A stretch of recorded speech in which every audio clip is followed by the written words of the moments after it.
जय गणेशाय नमः। जय माँ सरस्वती, जय माँ दुर्गे, जय माँ बंगलामुखी। आज से हम लोग एक नया प्लेटफॉर्म पर आ गए, नया सब्जेक्ट लेके आए हैं, नया टॉपिक लेके आए हैं। ठीक है, इसमें क्लास हम क्या बताएं कि जीके है, फिर भी सिलेबस के हिसाब से कि किस किस क्लास को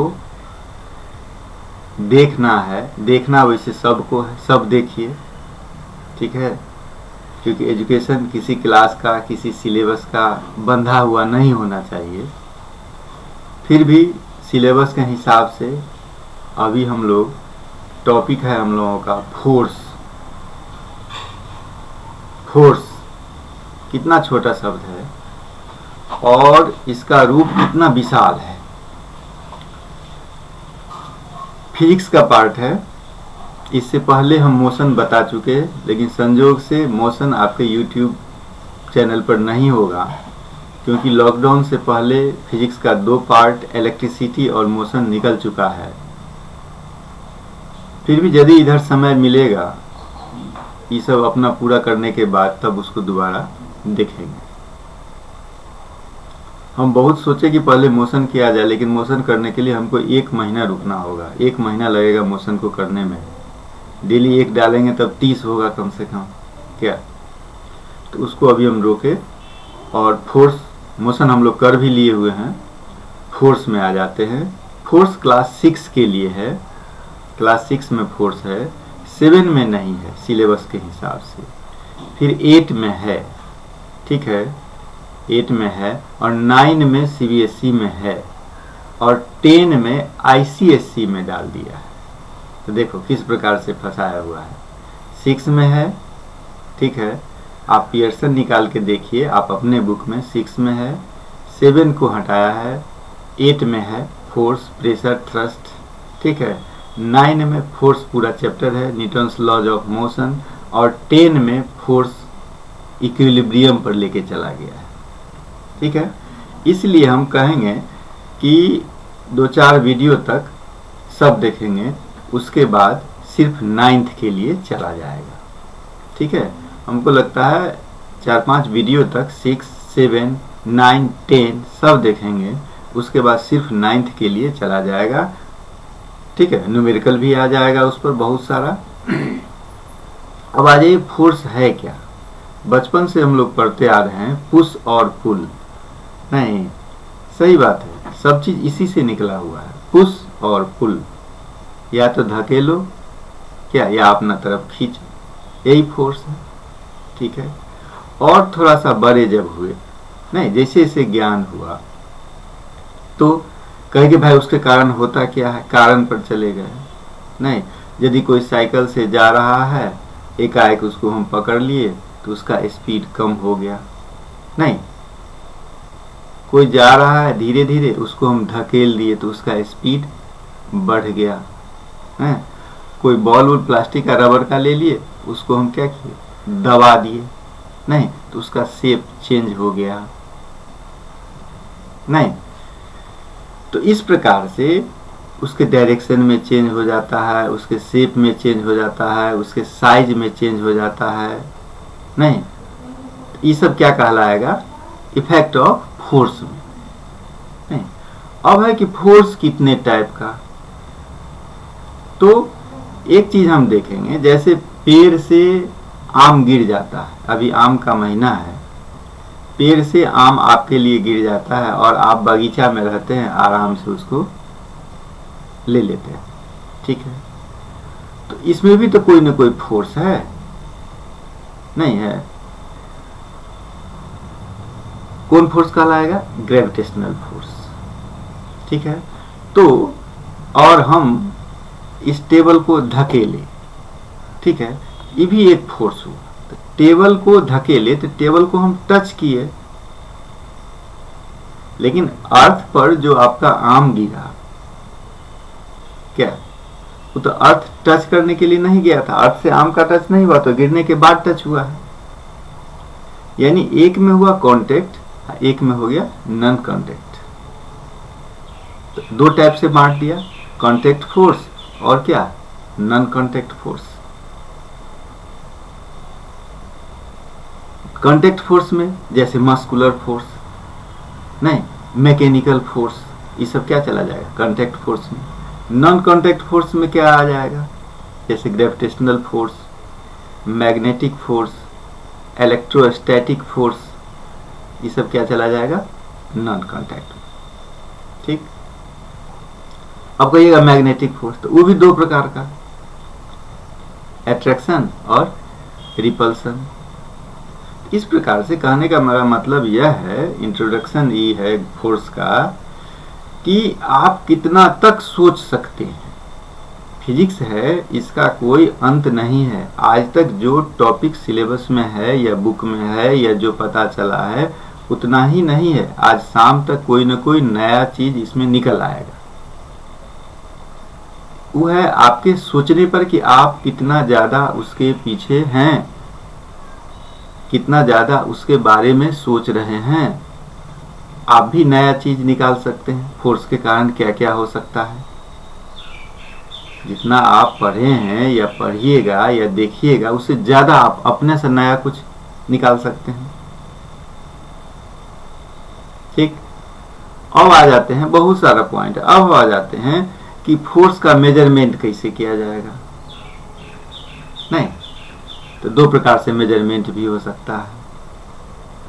फिर फोर्स का यूनिट क्या हो सकता है, तो यूनिट के लिए हम लोग पढ़े थे कि कितना टाइप का यूनिट होता है, CGS unit, FPS unit, MKS unit, जिसको SI यूनिट कहते हैं। तो दोनों में अलग अलग यूनिट होगा। नहीं, उसके बाद हम लोग चले जाएंगे कि भाई फोर्स है तो कितने टाइप का लॉज ऑफ मोशन है। कहने का मतलब न्यूटन के द्वारा जो रूल दिया गया वो कौन कौन है, उसी में हम लोग इनर्शिया पढ़ेंगे, first law, second law, third law, 3 laws of motion पढ़ेंगे। नहीं, तो बहुत सारा पॉइंट इसमें हमको पढ़ना है। उस टॉपिक के हिसाब से, सिलेबस के हिसाब से आप अपना हिसाब से देखिएगा आप कितना ले सकते हैं। बार बार बोलते हैं क्या कि सिलेबस, एक तो सिलेबस के हिसाब से, एक आप अपने ब्रेन लेवल के हिसाब से। बार बार तो इस चीज को नहीं बोला जाएगा, पहले हम बोल चुके हैं। ठीक है, तो आप कितना ले सकते हैं वो आप पर डिपेंड करता है। ठीक है, तो अब हम लोग इसके बारे में पढ़ना शुरू करेंगे। ठीक है, इसके बारे में, फोर्स के बारे में। ठीक, जय गणेशाय नमः,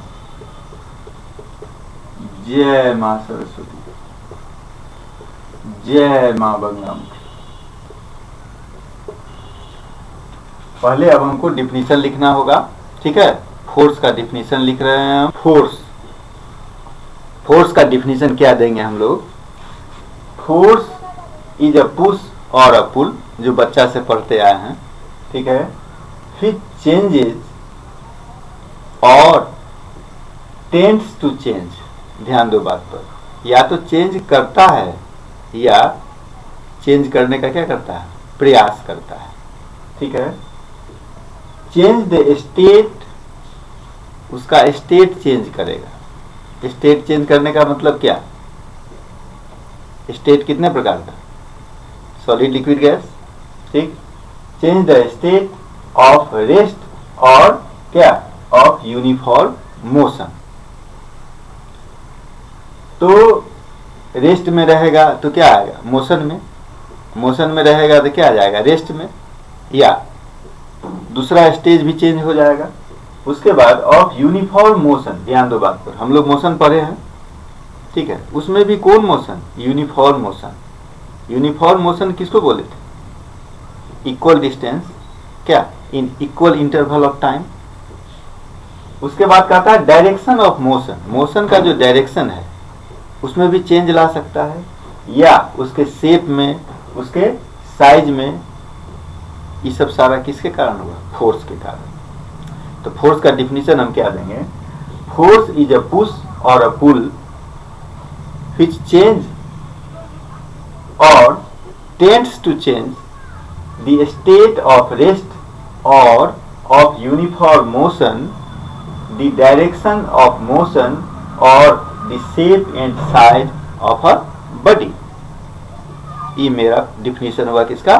फोर्स का। अब हम आ जाते हैं फोर्स, जैसे किसी पर लगाए, जैसे इसी पर अभी हम फोर्स लगाएंगे, ये गिर भी सकता है, नहीं भी गिर सकता है, ठीक है। या कोई आदमी, दो आदमी खींच रहा है, एक इधर खींच रहा है, एक इधर खींच रहा है, ठीक है। तो हो सकता है एक गिर जाए या दूसरा गिर जाए, या हो सकता है दोनों एक दूसरा को क्या किए हुआ है, पकड़े ही हुआ है, यानी क्या, गिर नहीं रहा है। तो इस आधार पर फोर्स को हम दो भाग में बांटते हैं, क्या, एक बैलेंस्ड फोर्स और एक अनबैलेंस्ड फोर्स। एक बैलेंस्ड फोर्स हुआ और एक अनबैलेंस्ड फोर्स हुआ। जैसे मान लो कि इस पर हम प्रेशर दिए, ठीक है, दिए, यह नहीं गिर रहा है, इसका मतलब क्या, बैलेंस्ड फोर्स, ठीक है। और हम प्रेशर दिए, ठीक है, वो गिर गया, तो क्या कहलाएगा, अनबैलेंस्ड फोर्स। क्या कहलाएगा, अनबैलेंस्ड फोर्स। जैसे इसके लिए हमको एक चीज पढ़ना होगा, बैलेंस्ड फोर्स और अनबैलेंस्ड फोर्स को समझने के लिए नेट फोर्स, या उसको बोलो रिजल्टेंट फोर्स। नेट फोर्स, या उसको क्या बोलेंगे हम लोग, रिजल्टेंट फोर्स, ठीक है। रिजल्टेंट फोर्स को ही हम लोग क्या बोलते हैं, नेट फोर्स। उसी का डिफिनीशन हमको देना है पहले, उसके बाद फिर हम आगे बढ़ेंगे।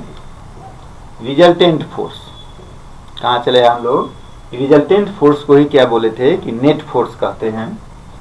Resultant force of a number of forces acting on a body is a single force which produces the same effect of as produced by all the forces taken together। जैसे एग्जाम्पल ले लो, एक बॉडी है,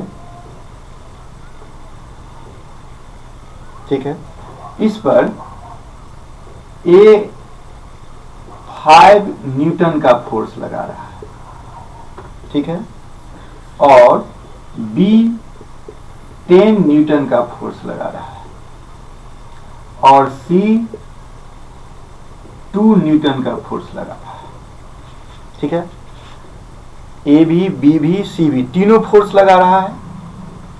तो इसका resultant force यानी net force कितना होगा, net force सीधा 5 न्यूटन प्लस 10 न्यूटन प्लस कितना 2 न्यूटन, यानी कितना 17 न्यूटन उसका नेट फोर्स हुआ, यानी रिजल्टेंट फोर्स हुआ। फिर देखो definition, resultant force of A number of forces, है ना, acting on a body is a single force, is a single force which produce the same effect as produced by all the force taken together।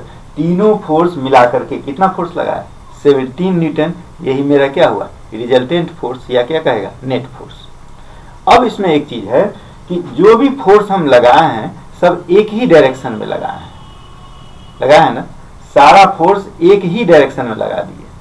अब दूसरा direction में भी देखो करके, जैसे A B,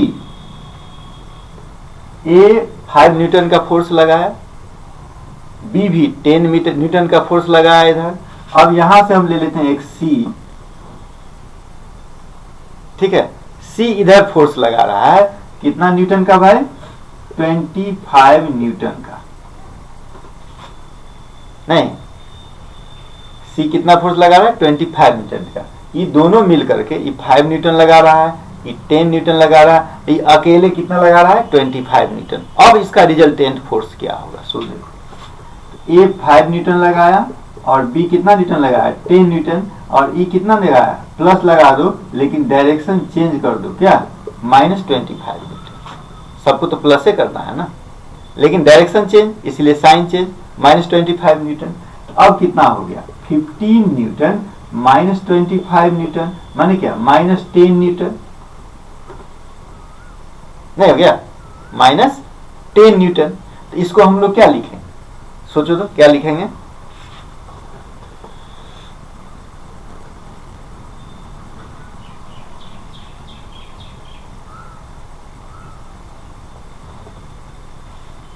इसको हम क्या लिखें, -10 न्यूटन हुआ। अपने से गौर करो, आप सोचो कि 15 न्यूटन इधर और 25 न्यूटन उधर, किधर जाएगा ऑब्जेक्ट, बी के तरफ या ए के तरफ, क्या किसके तरफ जाएगा, ए या बी के तरफ। तब लिखेंगे 10 न्यूटन टुवर्ड्स किधर, ए और बी, ए या बी कहो, ए या बी के तरफ 10 न्यूटन लगा फोर्स। इसी को बोलते हैं हम लोग नेट फोर्स या रिजल्टेंट फोर्स। अब आ जाते हैं हम लोग कि नेट फोर्स और रिजल्टेंट फोर्स जो है यह क्यों पढ़े हैं, यह इसलिए पढ़े हैं कि हमको बैलेंस्ड और अनबैलेंस्ड फोर्स समझ में आए। ठीक है, अब हम चले जाते हैं बैलेंस्ड और अनबैलेंस्ड फोर्स पर।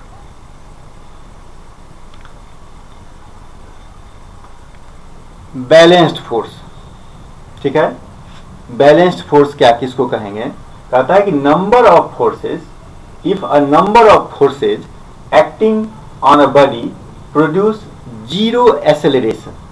एक्सेलरेशन आप जानते हैं पहले से, क्या, change in velocity per unit time, then forces are balanced. क्या कहा, if a number of forces acting on a body produce zero acceleration, आप कितना भी फोर्स लगा दो, यदि वह बॉडी रेस्ट है तो रेस्ट में ही रहेगा, नहीं उसके पोजीशन में थोड़ा भी चेंज नहीं हुआ, इसका मतलब फोर्स क्या कहलाएगा, बैलेंस्ड फोर्स। नहीं, बोले थे ना, इस दीवार पर हम फोर्स लगा रहे हैं, थोड़ा भी दीवार टच से मस नहीं हुआ, इसका मतलब क्या लगा है, बैलेंस्ड फोर्स। यानी क्या कहने का मतलब क्या, जितना फोर्स हम लगाए उतना ही फोर्स वो हमारे ऊपर लगाया। बात को ऐसे समझो, जितना फोर्स हम उस पर लगाए उतना ही फोर्स वो हम पर लगाए, यानी इक्वल फोर्स लगा दोनों तरफ से, इसीलिए क्या हो गया, बैलेंस्ड फोर्स। ठीक है, जैसे इसका एक एग्जांपल ले लो, एक ब्लॉक हम यहाँ ले लिए, ठीक है, ये एक आदमी इधर 5 न्यूटन फोर्स लगा के अपना तरफ खींच रहा है, और इधर बी जो है वो भी 5 न्यूटन का ही फोर्स लगा के अपना तरफ खींच रहा है, यानी बड़ी जस का तस रह जाएगा, नहीं हो गया, इसी को बोलते हैं हम लोग बैलेंस्ड फोर्स। हो गया। अब आ जाओ अनबैलेंस्ड फोर्स में। If a number of forces acting on a body produce an acceleration in the body, ठीक, then the forces acting are called क्या, अनबैलेंस्ड फोर्स। जैसे अब यहीं पर देखो, ई लगा दिया कितना, 10 न्यूटन, ठीक है, ई लगाया कितना, ई डायरेक्शन, हाँ ठीक है, ये अपना तरफ खींचा 5 न्यूटन, किधर जाएगा, बॉडी एक जगह स्थिर रहेगा, नहीं रहेगा, किधर जाएगा, ए की तरफ चला जाएगा, नहीं, ये होगा अनबैलेंस्ड फोर्स। क्या कहलाएगा, अनबैलेंस्ड फोर्स। यानी if a number of forces acting on a body produce an acceleration in the body, then the forces acting are called क्या, अनबैलेंस्ड फोर्स। अब समझ गया बात, बैलेंस्ड फोर्स या अनबैलेंस्ड फोर्स। या घर में ही एग्जांपल ले लो, मान लो तुमको मम्मी बोली कि टेबल को खिसकाओ, ठीक है, तुम गया जोर लगाने के लिए, टेबल पर खिसका रहा है, खिसकिए नहीं रहा, तुम तो फोर्स लगाया, तुम तो फोर्स अप्लाई किया उस पर, अपना जितना ताकत था उसको अपना तरफ खींचा, लेकिन नहीं खींचा, ये हो गया मेरा क्या, बैलेंस्ड फोर्स। ठीक है, अब तुमको मम्मी बोली कि कुर्सी को खिसकाओ, तो गया फोर्स लगाया, कुर्सी तुम्हारे तरफ चला आया, इसका मतलब ये कौन फोर्स कहलाएगा, अनबैलेंस्ड फोर्स। यानी कुर्सी भी तुम्हारे ऊपर फोर्स लगा रहा था, तुम भी लगा रहा था, लेकिन तुम्हारा क्या हुआ, ज्यादा नहीं, उसके प्लेस में चेंज आया, यानी एक्सेलरेशन हो गया। क्या, इसको हम क्या बोलेंगे, अनबैलेंस्ड फोर्स। हो गया बैलेंस्ड और अनबैलेंस्ड फोर्स मेरा क्लियर। अब हम आ जाते हैं कॉन्टैक्ट और कॉन्टैक्ट फोर्स। ठीक है, कॉन्टैक्ट फोर्स का डिफिनेशन हो गया, the force which is exerted by an object at the point of contact with another object is called contact force. ठीक है, अब इसका हम कुछ एग्जाम्पल ले लेते हैं कॉन्टैक्ट फोर्स का। क्या क्या, जैसे क्या बोले थे हम लोग, पुश पुल बोले थे ना, जैसे force as a push, push का एग्जाम्पल आपके पास तो लाखों एग्जाम्पल है, ठीक है, हम आपको एक दो एग्जाम्पल बता रहे हैं। Pushing a door to shut it, दरवाजा बंद करना रहता है तो पुश करते हैं, दरवाजा बंद हो जाता है। किकिंग अ फुटबॉल, फुटबॉल में लात मारते हैं, नहीं किक्ड, क्या हो गया, पुशिंग। ये हो गया आपका फोर्स एज पुश। अब आइए फोर्स एज पुल। जैसे pulling a cart by a horse, बैलगाड़ी घोड़ा गाड़ी देखते हैं ना, घोड़ा क्या करता है, गाड़ी को खींचते रहता है, यानी पुशिंग में आ जाएगा ये। Pulling an engine to move the train, क्या इंजन का क्या काम है, ट्रेन को अपना तरफ क्या करता है, खींचते रहता है। फोर्स एज स्क्वीजिंग, दबाने से, जैसे उससे उसका शेप चेंज होगा। जैसे कोई बॉल ले लीजिए, गेंद ले लीजिए, नहीं दबा देंगे तो क्या हो जाएगा, शेप चेंज हो जाएगा।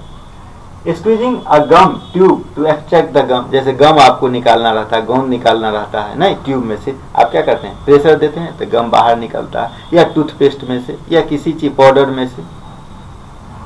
स्क्वीजिंग वेरियस फ्रूट्स, अभी आपको जूस बनाना रहता है, लीची का जूस, आम का जूस, नहीं नींबू का जूस, क्या करते हैं, स्क्वीजिंग करते हैं। उसके बाद है force as a stretch to change the size, to change the size, size में कैसे चेंज होगा। जैसे rubber band, stretching a rubber band for fastening a roll of paper, ठीक। बैलून फुलाना, stretching a rubber balloon before it inflating it, ये सब किसका change यदि होगा, एग्जाम्पल हुआ। स्ट्रेचिंग टू चेंज, इसलिए अलग अलग टाइप से आपको बता दिया गया फोर्स का, पुशिंग, पुलिंग, उसके बाद चेंज शेप, चेंज इन क्या साइज, किस में आएगा हम लोग, कॉन्टेक्ट फोर्स में। अब हम आ जाते हैं नॉन कॉन्टेक्ट फोर्स में।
Okay.